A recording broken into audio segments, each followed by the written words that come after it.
কবে সেদিন যাবে না রে বন্ধু, সেদিন গেলে আমার নবী আমার সাথে যাবে।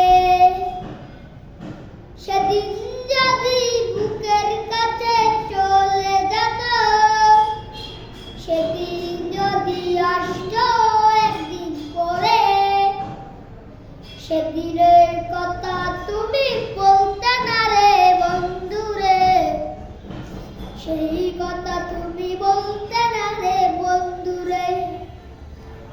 চলে গেলে থাকবে তুমি কত, থাকার পরে তাও তুমি আসবে না রে বন্ধু। চলে গেলে বিদেশ, আইলা গেলে ঢাকা, জানতে গেলে ইন্ডিয়ায়, সেদিন কথা তুমি কত, তাই পেত যদি তাও পেত না, আর যদি যেত